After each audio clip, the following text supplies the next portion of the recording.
Today, we're going to demonstrate how to clean a Smith & Wesson revolver, specifically a Model 29 with a 6-inch barrel.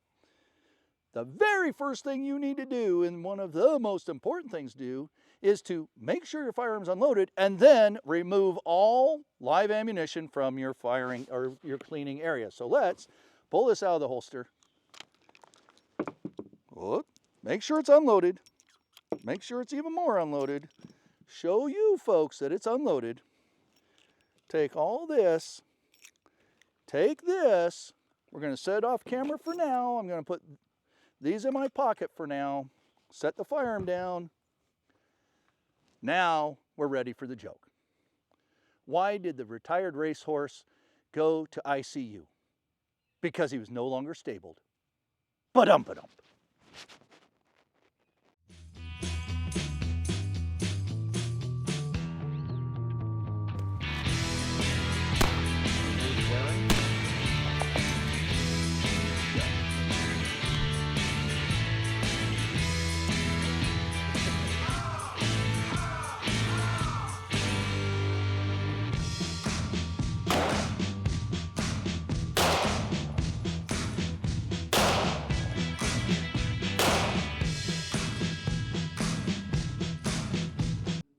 All right, now we're set up to clean. We got our Model 29, we got our tools set aside here. Why is it so important to put away the live ammunition, but ammunition period, away from your cleaning area? Because how many times have you heard, I was cleaning my gun and it went off, when somebody makes up a damn excuse for shooting their buddy, shooting the floor, shooting the cat? It doesn't matter what they're shooting, they shouldn't have. Same kind of excuses, I thought he was a deer. You misidentified your target. In this case, you didn't unload it. And so many things have to go wrong for that to happen. It's incredible. Let me demonstrate some. First of all, the firearm is unloaded. And no, I'm not pointing it at my head, but bear with me, okay? It's for demonstration purposes. So in a revolver, doesn't matter. It's got to be cocked, right? In this case, no, but you understand what I'm saying. You have to pull the trigger. So that means that to be gross, your booger hook is on the trigger, keep it off there. But you have to pull the trigger. You have to, if you pull it all the way through, pull the trigger. You have done two things wrong right there, and for demonstration purposes only, doing this when it's your buddy and pulling the trigger is the dumbest thing you could ever do. I don't get it. But obviously not keeping it pointed in a safe direction and manipulating it so it goes off and having it loaded are all things you've done wrong if you end up shooting somebody accidentally or negligently. Enough preaching. Let's get to the cleaning. So for a revolver, a Smith & Wesson revolver, and that's one we're going to deal with today, know your own and how to take it apart. It's pretty simple to get the cylinder and the crane off, and then you can clean the rest. And that is, there's a little screw here on the side that you take out.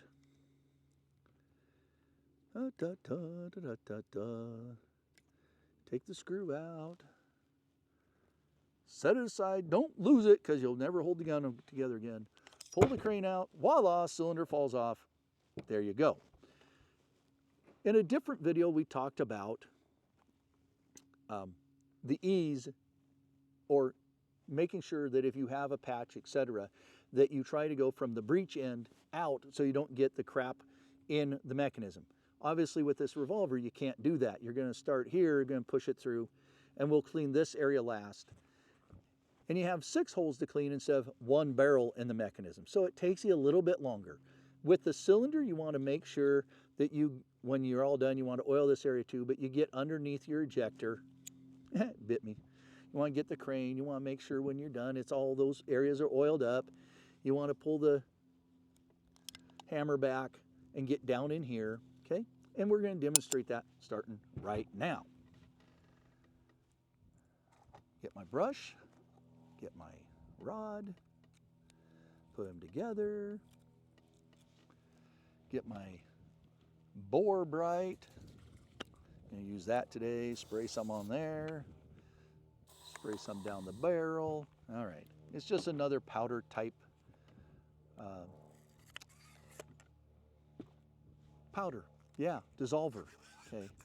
Now, one thing that I'm not doing today that I probably should is, if you have the handle on your cleaning rod that swivels, maybe you can see it, maybe all I can demonstrate, it's hard to demonstrate, is you pull this back. I'm not moving that, the rifling is moving the handle. See how that moves? That's because the rifling and the patch. So when you have a handle on your cleaning rod, if you are holding on to it, it will unscrew this, and not the best, right? So just so you know. Now, make that pass a few times, get everything broken up. I am not one that believes in a lot of brass remover and making sure that the barrel's a certain way. I just want all the powder and glunk and crap out of it. Now we're also going to do that same thing with the cylinder while we got the brush together. Spray some Bore Bright down in there. One thing about cylinders is they'll get this black on the front of them. Stainless steel are a little bit easier to clean. Some people think that's lead buildup. For most part, I shoot jacketed bullets or semi-jacketed, so that's not really an issue. If you're shooting a lot of wad cutters in the good old days or unjacketed lead bullets, you're going to end up with some lead. And then what'll happen over time, if you don't get that cleaned off, is it will close the gap in between here, your cylinder, and the rear of your barrel, and it will make your firearm not want to function and rotate properly and cause you some issues. But we don't have that problem. So we're going to take and scrub it a little bit, get that broken up, get the powder off there, get whatever else is on there off there the best we can. And we're losing daylight and folks are coming around. Bear with whatever gunfire you may hear because it's not my private range. All right, got that. We'll get some patches here. Just dry patches to clean off the crap we already broke free. Gonna do the same thing to the barrel here in just a minute.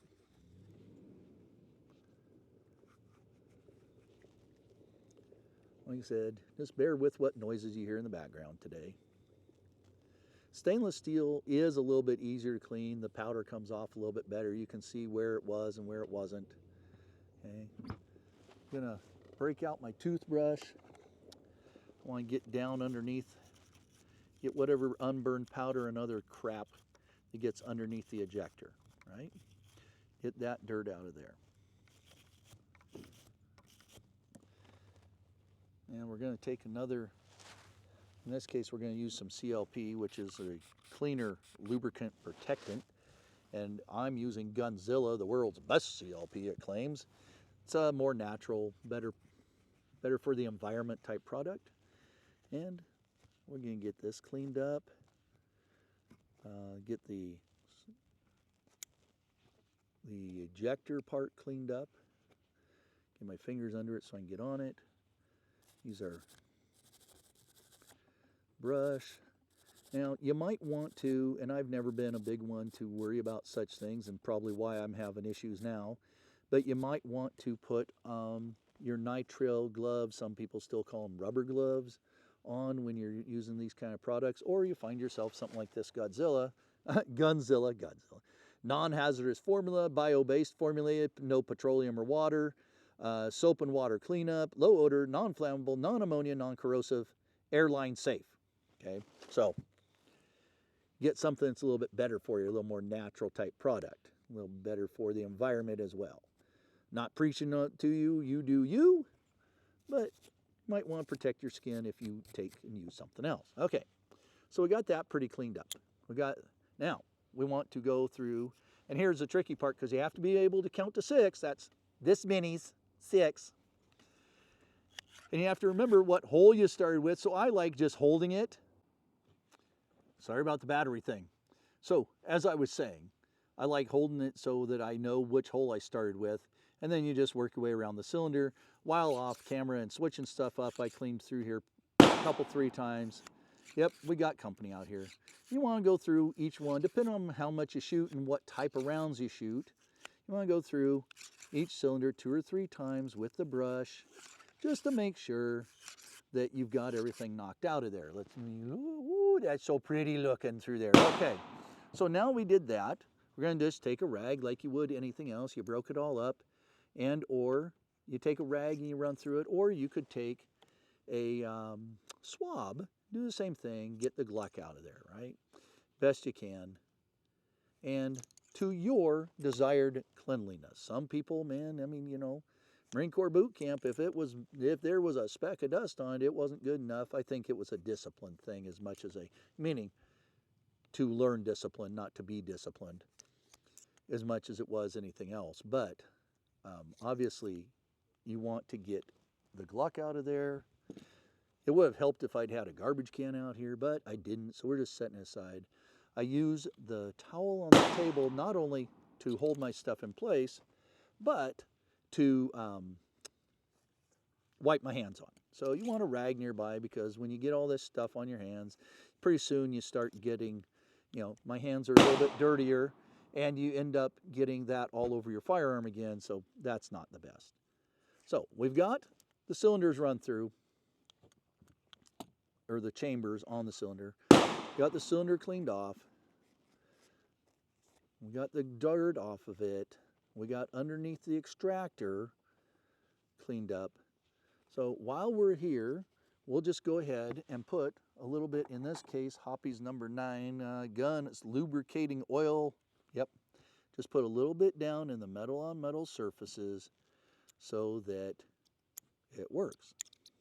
Okay. So we're going to do this. Put a little bit down in here. Come on. There we go. Remember, light coating oil doesn't mean super heavy. Okay, and there we go. All right, now set that aside. This piece, we're just going to, no need to take a brush to it, I don't think. No. Okay, we're just going to use our cleaner again. Cleaner. We're going to wipe all the dirt off the outside of it. We're going to take our patch, roll it up here a little bit, work it through that baby hole, because that's where your ramrod / ejector goes through. So we want that to be as clean as possible. Same thing on the crane, right down here at the very bottom. You want to clean that up as much as you can. Get the nooks and crannies, get the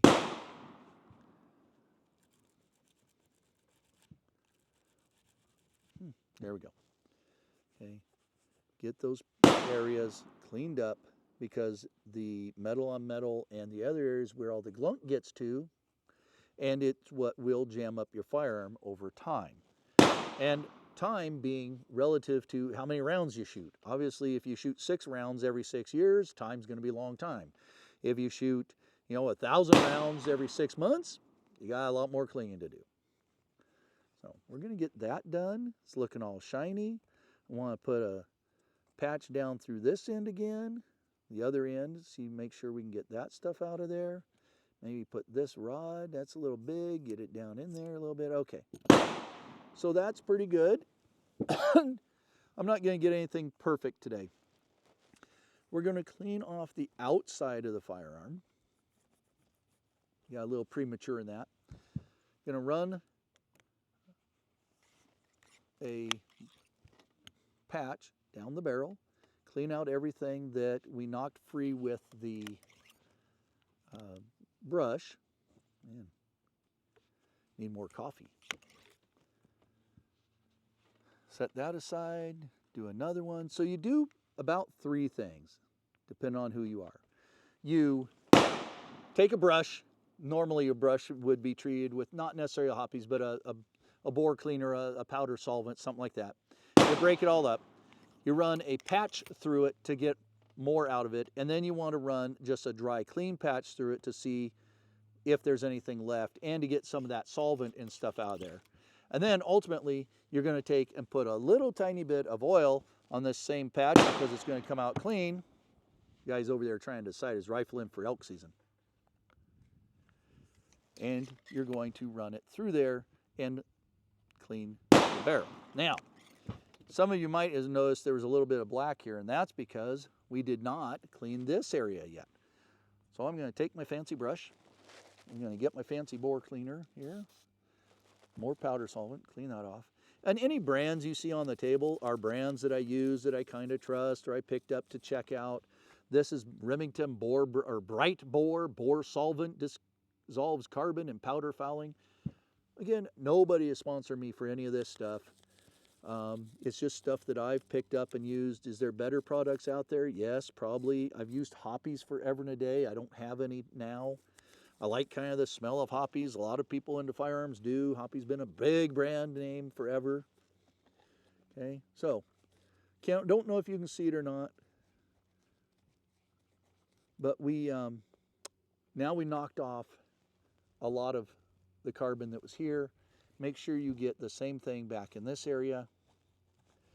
Sometimes you need to take an actual wire brush to this area, get some of that lead we were talking about, like on the face of your cylinder off there sometimes. We don't need to today. Clean that off. You want to clean the dust and the dirt and the grime out of this area. Okay, and then I'll show you the trick. So obviously when the cylinder's not in it, you can't pull the trigger on this, you can't cock the hammer. If you take and pull your cylinder catch, release, I guess it is, back to where it's supposed to be, you can do that. So now, hopefully you haven't gone, well, you flogged yourself. Okay, there's no cylinder in it. It's safe. Please, please. Yes, it is cocked, but it's safe. So now you want to take and get down in these areas and, you want to use, I like Q-tips. They're cheap, they're easy, they get down in places. You get a little bore bright on them, your powder solvent, okay? You get those, you get down in these places that you can't get to with a patch necessarily, and you make sure to get that crap out of there. Now, on firearms that have firing pins and trigger and safety bars, etc., you want to make sure to try to get around that as best possible. If you're confident, and again, I'm not going to pull it apart here, and there's really no reason to, but once every few years. If you're confident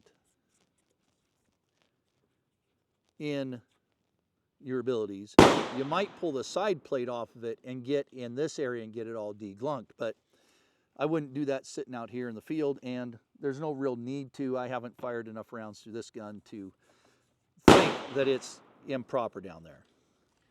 Am I impressing you with not flinching too bad every time he cranks a round off out of whatever rifle he's using?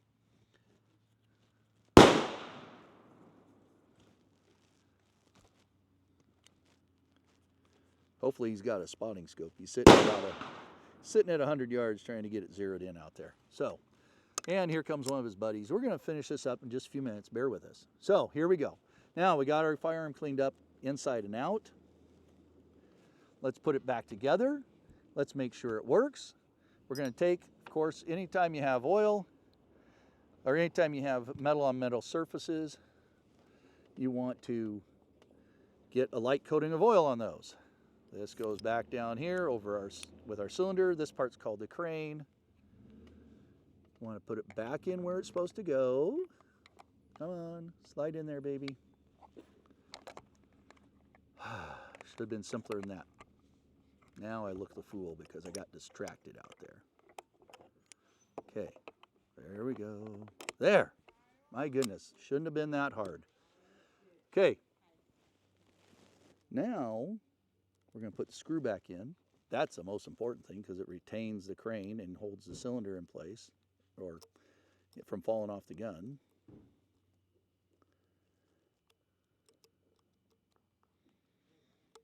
And because we have so many guests, we're not going to go test fire it, but we are going to function check it here in just a second. We're going to take our silicone encrusted or infused rag, wipe it down, show you once again that it's unloaded because remember, we have put all those things away.